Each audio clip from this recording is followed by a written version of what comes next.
I joined the Apollo Saturn Program in 1962, right after I graduated from Georgia Tech. I later got a master's degree at the University of Southern California, a PhD from the University of Texas, a little later in my career. But everybody was really enthused about the space program in those days, of course, and I'd heard a lot about it while I was in school. Kennedy's speech, and it was obvious that there was a lot of enthusiasm there. And I decided I would join Rocketdyne and work on the program. I was actually hired into the H-1 engine program. The H-1 engines were the engines for the Saturn I and 1B. And when I got there in mid-62, June of 62, I think it was, the engine was undergoing an upgrade. It had been qualified for 188,000 pounds of thrust, and they decided they needed more capability in the booster, so they had upgraded it to 208,000 pounds. When they did that, they had to redesign a lot of components. So essentially, we had to completely requalify the engine, and that was just beginning to be started when I got there. And after being in the program office for, I think it was 3 or 4 or 5 months, I went to work on a test stand in Santa Susana.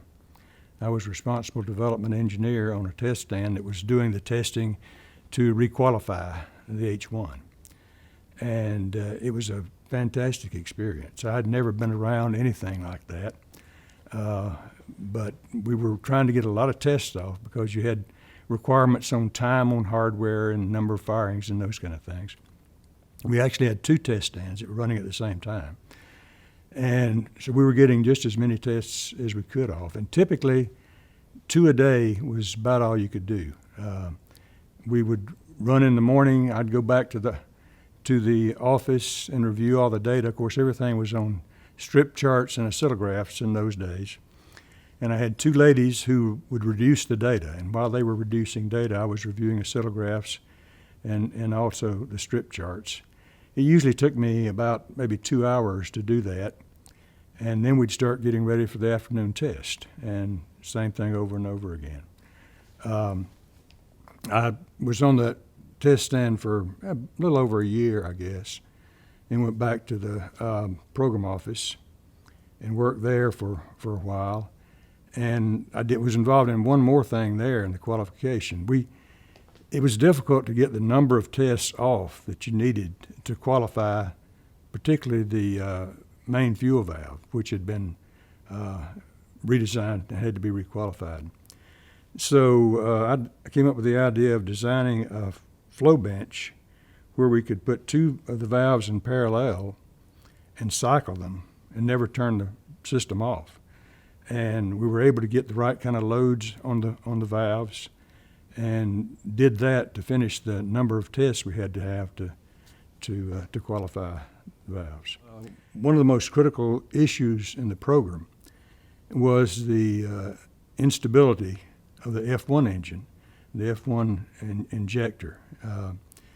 And that problem was eventually solved, frankly, by trial and error. The analytical capability in those days was not good enough to really investigate what the flow field was like or what was going on in combustion. As a matter of fact, it's still not good enough to do that with any fidelity. So the plan was to just design and test injectors until they found one that was stable, and they did that. But one of the things that I did while I was working on the test stand was the F1 was basically a scaled up H1. It was the F1 was 1.5 million, and the H1 was around 200,000. But essentially, it was scaled up in a lot of respects. So the thought was, and the H1 engine was stable as a rock. You couldn't move it. But they decided they wanted to try to drive it unstable so they could look at what was happening in the combustion chamber. So we put screwed charges into the injector, and we start the engine, ignite it, and ignite the charge, and you'd see a pulse in there But we were never able to get any instability in the H-1 engine. But it wasn't hectic. It was orderly, and the process was there, and people were working hard every day. But there was no. I never had a feeling of pressure. Of course, I was down in the organization. I'm sure that some of the people higher up in the organization had some pressure, particularly with the instability problem. But when I went to work there, I had never done anything like that. I was a mechanical engineer, but I didn't even tinker with cars very much. And one of the interesting things I did was that I went through a training program. And they had an ideal training program to learn this engine, because what I did was went out in the shop and I stood beside a mechanic's side by his elbow as he was completely assembling a liquid oxygen pump, and then followed on through the rest of the engine. So I learned the engine from inside out with that kind of training. I gave my first ever presentation to a group from Marshall who came out. And I was in the working in the training program in the turbopump area, and I can't remember the details of what it was that we had going on, but we had done some work, and I'd written a memo on it, and the NASA folks came out to hear about the details of the investigation, this kind of stuff, and so I gave my first presentation ever to that group, and we had. In those days, you used flip charts. They were about 30 inches wide and 20 inches tall, and you'd flip them over. And I had a set of flip charts that I went through with that organization. As a matter of fact, I didn't even have a suit. I went out and bought a suit for for that first presentation. When I was at Rocketdyne working on the engines, it was every day working on something that Marshall had an intense interest in. So everything we were doing was being transmitted back to the customer, and in presentations as well, and providing information to them when they came out. When I was working at Teledyne Brown, I was in a research department. We were given problems to solve, like the one I mentioned to you, developing the computer program for their use. I also they had a nozzle flow program that had been developed earlier, but it didn't include the rotational flow component in the flow, and I redid all that. But it was, it was arm's length. As a matter of fact, there weren't even any in-progress reviews. You'd do the whole program, and then you'd go sit down with them and with NASA and tell them what you had and show them what you had and demonstrate it. But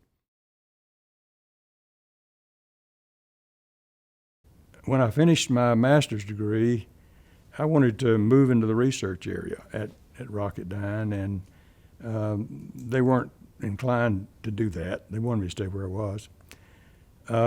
So I started looking around for something else, and I got in contact with Brown Engineering. It wasn't Teledyne Brown in those days, it was just Brown Engineering. And they had an opening in their research department. And so over a period of a few weeks, I took the job, and we planned to come back. When my organization found out that I was leaving, they all of a sudden offered me a promotion, increased salary, and moved to the research department. But by that time, I had told my wife that we were moving back south. I told my boss, I said, look, you can go talk to my wife if you want to, but I'm not going to do that. So we came back to Brown Engineering, and I was there for about 3 years. And most of the work that I did there was for NASA, almost all of it.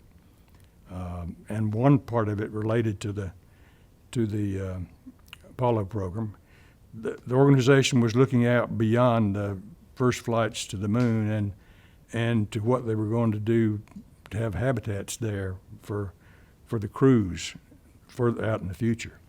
And they needed a computer program that would do a thermal analysis on bodies that were placed on the moon. And it had to be completely generic. You had to define it inside the computer program, and it had to be variable. And it also had to have the capability of having shades in any location. And so I spent quite some time, probably about a year, putting that program together and delivering it to NASA. A lot of the work we were doing was for program development, and Charlie Darwin was head of program development at that time. As a matter of fact, I gave my first presentation on site at Marshall to Charlie Darwin. They had it was a Lockheed Martin analysis of some kind of vehicle they had, and when they got the results, they didn't believe it, so they asked us to go do an analysis to check what they had from Lockheed Martin. And I did the analysis, put together a computer program and did the analysis and got drastically different results.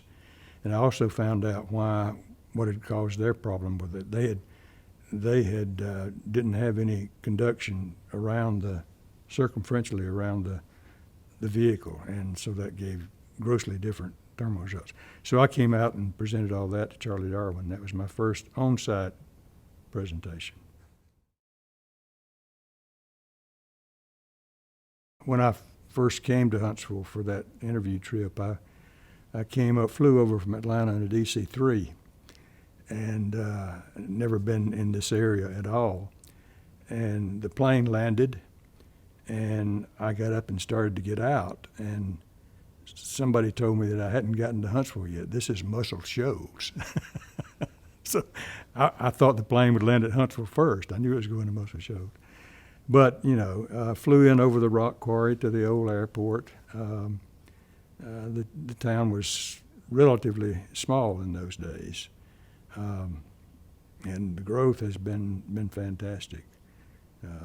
Most of it due to the space program and to the Redstone Arsenal, of course. There were a few companies here then, but now, anybody and everybody is here. So, fantastic growth.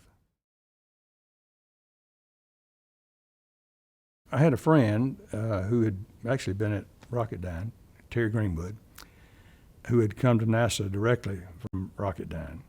He came over to our place one day and he said, "Hey, look," he said, "Marshall is starting a new graduate co-op program."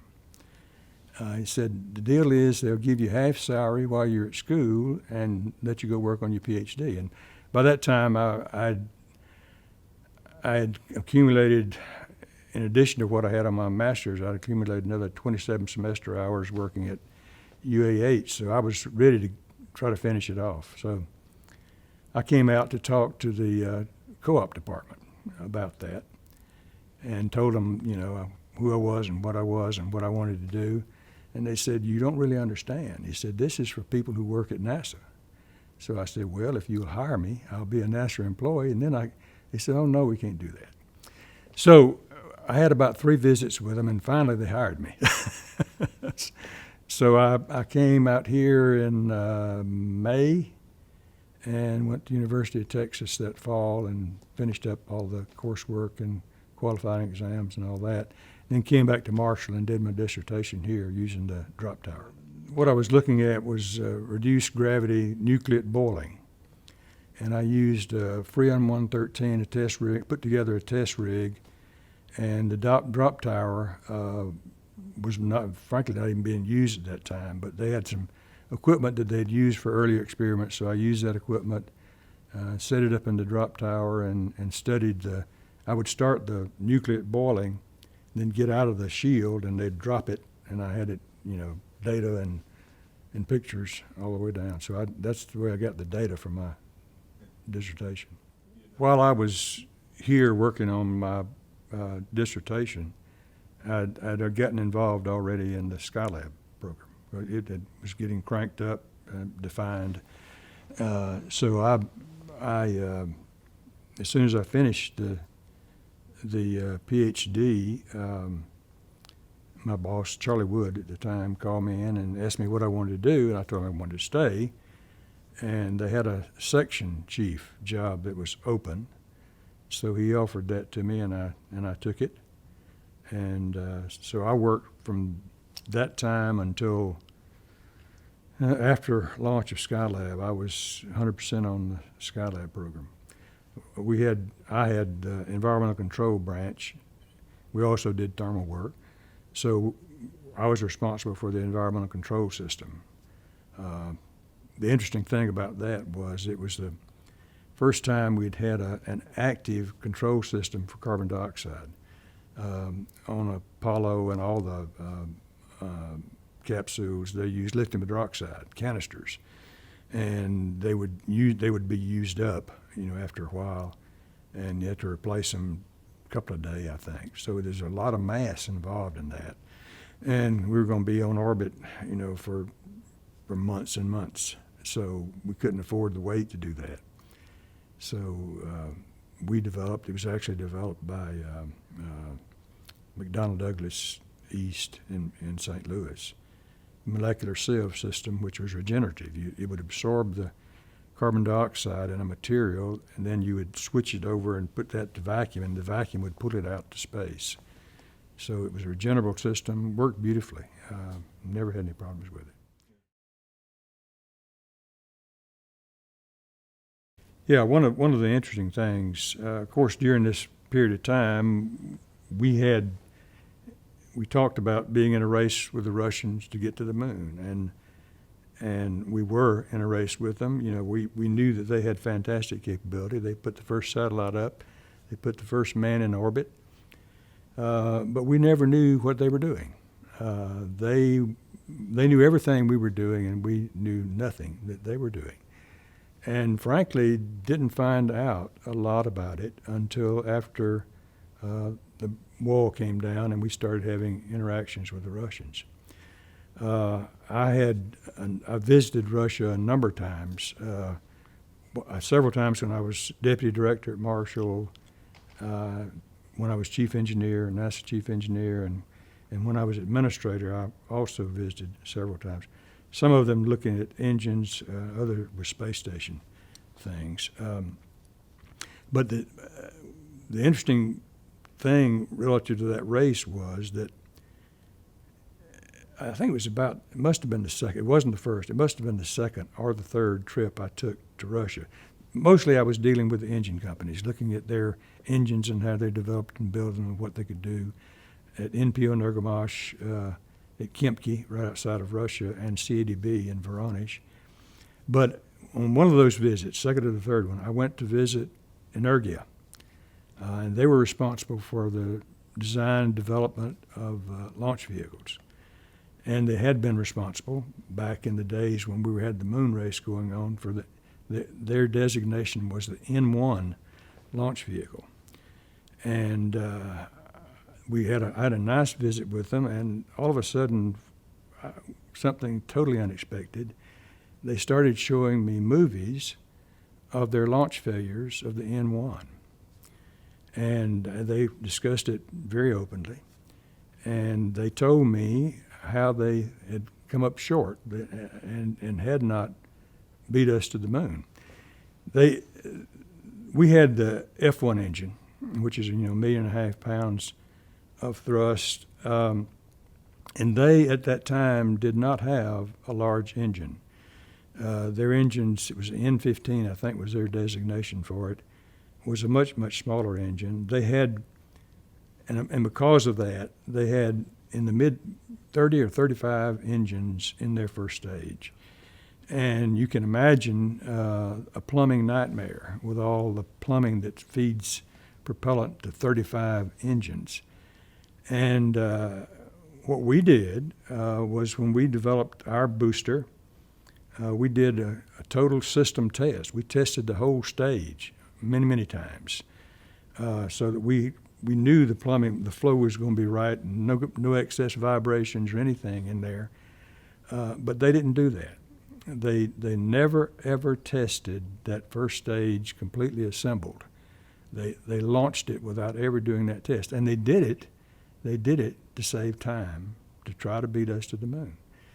If they had done those tests, they probably wouldn't have beaten us, because they didn't try a launch until it was in '69, I think. But they would have been later than that if they had taken the time to go do that.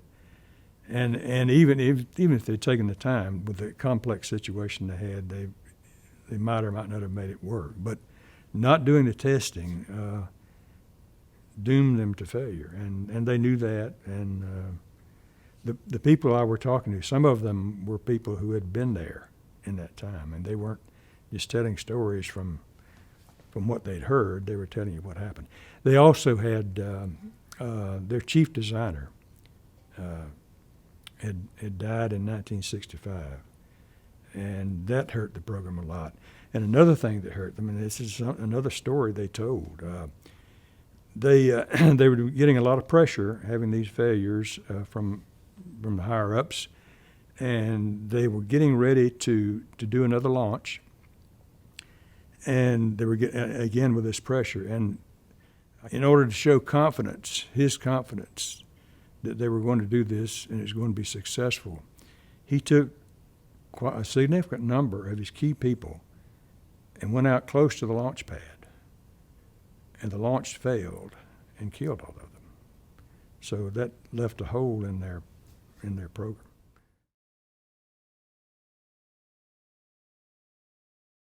Well, the most memorable one was Apollo 11 because that was the first launch I'd ever gone to, and of any kind. And my wife and I went down and watched it from the causeway at the Cape, and that's still the most fantastic launch I've ever seen. Just to see that thing, slowly move off the pad, and it was just, and knowing all that had gone into it, it was just a fantastic experience. We came back, and I watched the landing in my den on TV. Walter Cronkite was narrating, and my wife and I watched that on TV. So that's the memorable event. There's nothing more memorable than that. Well, in the moment watching that, there was nothing on my mind except what I was watching. I'd done this other work, but to see what we were seeing was beyond belief. That program and the way it was started, and 9 years plus, we were actually landing on the moon, was hard to believe. Even though I'd worked on it and knew what they were doing, I'm watching it. It's still hard to believe. And I didn't really relate it to anything else at that time. And after that, we went, I think Bibi and I went to one more launch, and I can't remember which one it was. It was probably 14 or 15, something like that. And took our children to that one. Same thing on the causeway. Our son was about 2 years old, and our daughter was about 5, I think. And Bibi had made outfits for them, red, white, and blue outfits.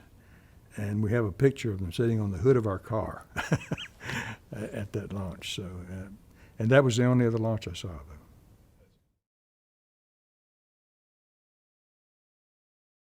There was some uncertainty because what we had in staffing levels was more than we needed in cases. As a matter of fact, we had one reduction in force.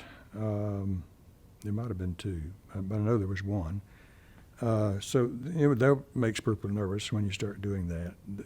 The workload wasn't going to be as heavy as we had. And we had, I think in Apollo, probably 6,000 people here. We had a large cadre of technicians and people who did work on the hardware in the machine shops and those kind of things. And that was phased down almost completely out after Apollo. So a lot of that went away. The size of the engineering organization didn't change significantly, but a lot of the peripheral stuff was changed. But to me, it wasn't so much a transition between Apollo and something else, because when I came here again, I started working right away on Skylab, so I was working on the next thing already, and then that flowed into shuttle pretty quickly. We were also involved with the Europeans in developing Space Lab, and I was a part of that. I spent some time working. I had a branch by that time, and we had several people in the branch who were working on that. We did a lot of independent work, analysis on our own to check what they were doing. So it was, it's kind of from my viewpoint, it was a transfer in the engineering and the work I was doing. It didn't change very much. I mean, it was still there. And like I said, the size of the engineering organization didn't change significantly.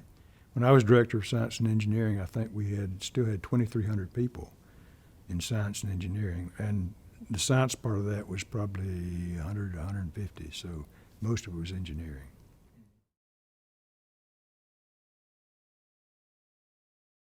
They very quickly moved into areas that we did not in the kerosene LOX engines, which is what the F1 and H1 were. We knew there were better ways to do this, to get more efficiency, to get more thrust, but we were afraid to do it because they stepped into it. They developed very early high pressure combined cycle LOX-rich engines. Now, when LOX-rich fuel, what that is there are sections in the engines where you have free oxygen. You have more oxygen than fuel, so if the fuel is not completely burned, you have oxygen in those passages. Very high temperatures. And we were always concerned that if you had areas like that in an engine and you had a particle go through, inadvertently scratch the surface, it's gone. They solved that, and that was one of my first questions to them. How in the world did you solve this problem? Well, we developed a coating to go in those oxygen-rich areas. I said, well, how in the world did you ever verify the coating worked? They said, oh, no problem. I said, we started a test, and we purposefully injected particles through those areas, and it didn't blow up. Therefore, it worked. So they very quickly went to a much more sophisticated, high-performance engine than we did. Actually, we did nothing really beyond the technology that we used on Saturn for that particular engine. Now, we had the oxygen hydrogen engines were the same kind of engines, but they didn't have to worry about the LOX-rich on those engines. But they were very, very good at engine development. One of the interesting things is when I first started going there, they didn't want us to see the injectors. So they would always have something hanging over the injector. But later on, we got into working, while I was at Pratt Whitney, we were developing the RD-180 engines. They were developing it. Pratt Whitney was paying for it. But we worked very closely with them in that, and we got to know everything in the engine. But their large engine, which was the RD-170, the RD-180 was actually half of that engine. But the RD-170, rather than having a large combustion chamber like we had on the F1, it actually had 4 nozzles, 4 combustion chambers.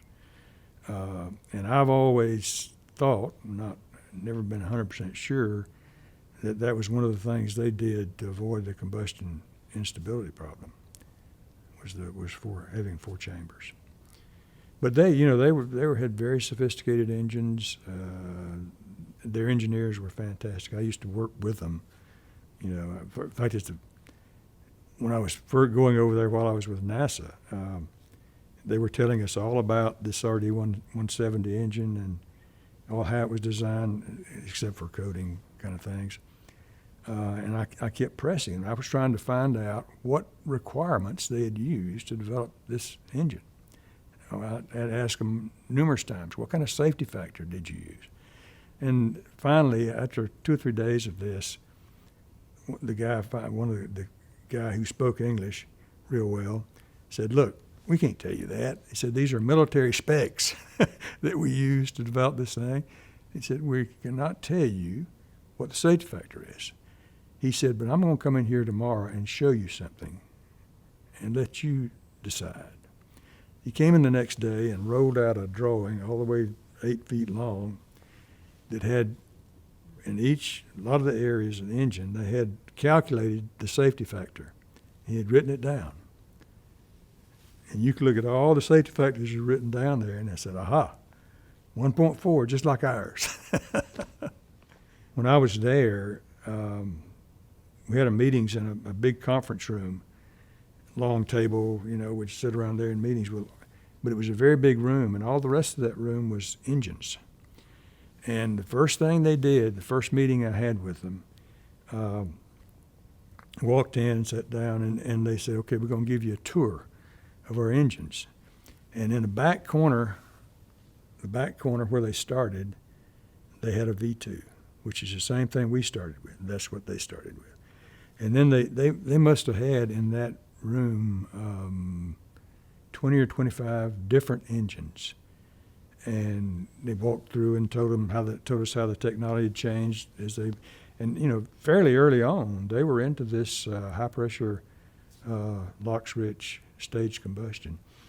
But they had, at that time, they said they had developed, I don't remember the exact number, it was high 50s, designed and developed that many engines, and they had put about 20-something in serial production.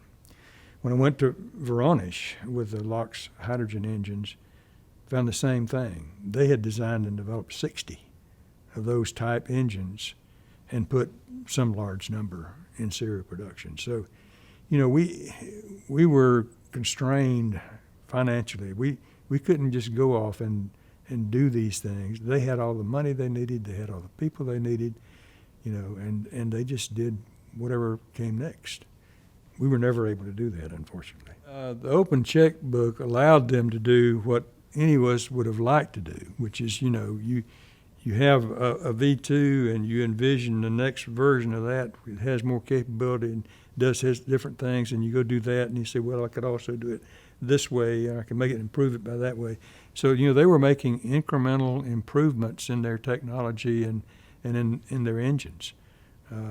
It's what it looked like to me. I mean, you saw that when they stepped around the engine and told you, we did this one, and then we did this one over here, and this does this, and this does this.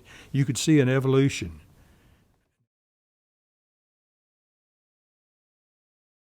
One of the legacies that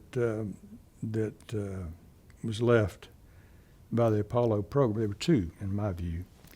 One of them was the tremendous success that Marshall and NASA had with the Apollo program left us really in good stead with Congress.